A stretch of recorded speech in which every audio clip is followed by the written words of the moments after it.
आप देख रहे हैं संविधान और कानून SK लाइव न्यूज। सुगौली विधानसभा क्षेत्र की समस्याओं को लेकर जन स्वराज के कर्मठ संघर्षशील युवा नेता संजीव कुमार सिंह ने अपने प्रखंड कार्यालय में प्रेस कॉन्फ्रेंस किया। प्रेस कॉन्फ्रेंस के दौरान प्रखंड प्रभारी सह प्रदेश कमेटी सदस्य ओम प्रकाश सिंह, रामगढ़वा प्रखंड अभियान समिति संयोजक राजू कुमार रजक उपस्थित रहे। वहीं संजीव कुमार सिंह ने बताया कि जन स्वराज का उद्देश्य सिर्फ सत्ता परिवर्तन नहीं बल्कि व्यवस्था का परिवर्तन है। यदि बिहार में जन स्वराज की सरकार बनी तो प्रखंड में सारी समस्याओं का समाधान कर दिया जाएगा।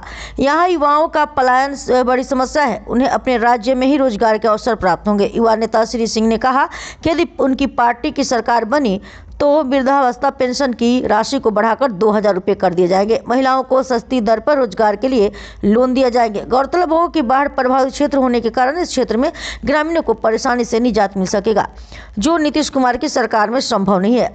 आमजन की मांग को आज तक पूरा नहीं किया गया। जन स्वराज के कार्यकर्ताओं द्वारा अपने कार्यक्रम जन संवाद के माध्यम से लगातार विधानसभा के हर एक गाँव का भ्रमण कर आमजन के माध्यम से उनकी मूल समस्याओं की जानकारी लिया जा रहा है। अगर मुझे यहाँ से आमजन ने अपना विधानसभा का प्रतिनिधित्व करने का एक बार मौका दिया तो चिन्हित समस्याओं को सबसे पहले समाधान करने का काम किया जाएगा। मेरा नाम संजीव कुमार है और मैं जन स्वराज पार्टी की तरफ से सुगौली विधानसभा का भावी प्रत्याशी भी हूँ। हमारी पार्टी की जो मेन मुद्दा है वो शिक्षा, बेरोजगारी और स्वास्थ्य पे है। जब आदमी शिक्षित होंगे, लोग शिक्षित होंगे, उनको अपना हक पता होगा, उन्हें क्या करना है, वो कैसे रोजगार उत्पन्न अपने खुद से कर सकते हैं। और जब लोग शिक्षित रहेंगे, उनको पता रहेगा कि प्रखंड स्तर पे, अंचल स्तर पे, ब्लॉक स्तर पे, जिला स्तर पे उनके लिए कौन सी योजनाएं उनके फ़ायदे के लिए चल रही हैं। जैसे कि हमको पता है कि ब्लॉक स्तर पे 29 योजनाएँ चलती हैं और ये बहुत सारे लोगों को पता ही नहीं है कि योजनाएँ क्या है और वो योजनाएँ कैसे काम करती हैं। तो हमारी सरकार जब भी आएगी, सबसे पहले प्रखंड स्तर पे जाकर के एक शिलापट दिखा रहेगा जिसमें सारी योजनाओं का विवरण रहेगा। उसके बाद अभी जैसे आप देख रहे हैं कि जन वितरण प्रणाली के सारे डीलर लोग हड़ताल पे चले गए हैं। NDA की सरकार कहती है कि बिहार में 9 करोड़ लोगों को राशन वितरण किया जाता है। अब आप बताइए कि 9 करोड़ लोग जिनको अभी तक राशन नहीं मिल रहा है, उनका जीवन यापन कैसे होता होगा जी। और इसमें ना ही पक्ष ना ही विपक्ष कोई भी हस्तक्षेप भी नहीं कर रहा है।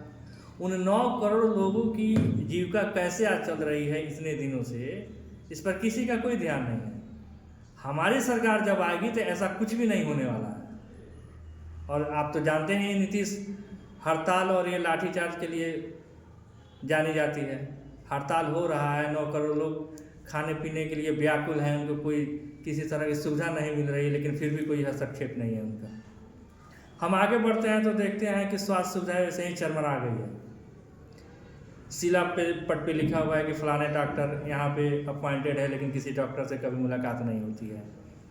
मरीजों को मजबूरी में प्राइवेट संस्थानों में जाना पड़ता है, प्राइवेट हॉस्पिटलों में जाना पड़ता है। उसके बाद अगर हम आगे बढ़ते हैं तो देखते हैं कि हमारा जो सुगौली विधानसभा है ये हमेशा बाढ़ से ग्रसित रहता है। और कहने को क्या आता है कि नेपाल पानी छोड़ देता है, चाइना पानी छोड़ देता है, तो भाई हम क्या करें। तो भाई करेगा कौन? जनता आपको चुनती है, जनता आपको अपना हमदर्द समझती है, अपना सुरक्षा वाला समझती है। तो आप नहीं कीजिएगा तो कौन करेगा। और जब आपसे होता नहीं है तो फिर काहे के लिए आप वोट मांगने आते हैं। जब आप जनता के दुख दर्द को नहीं समझिएगा, बांध बनाने से क्या फ़ायदा है, क्या नुकसान है, इसको आप नहीं समझिएगा तो कौन समझेगा। इससे आगे बढ़ते हैं तो आप देखते होइएगा कि बहुत सारी नौकरियां यहाँ मिली हैं, शिक्षा के क्षेत्र में खासकर। उसमें भी बहुत सारे लोग बिहार से बाहर के हैं और ये नीति इसलिए है कि यहाँ पे डोमिसाइल लागू नहीं किया गया है।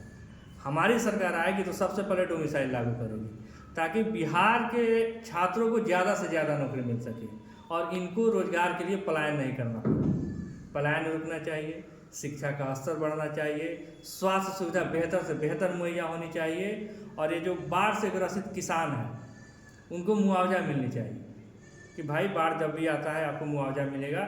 इस साल भी बाढ़ आया था लेकिन मुआवजा सुगौली के किसानों को नहीं मिला। हमने इसके लिए आवाज़ भी उठाया था, हमने वीडियो भी बनाया था, DM साहब से मांग भी की थी, लेकिन कहीं कोई सुनवाई नहीं हुई।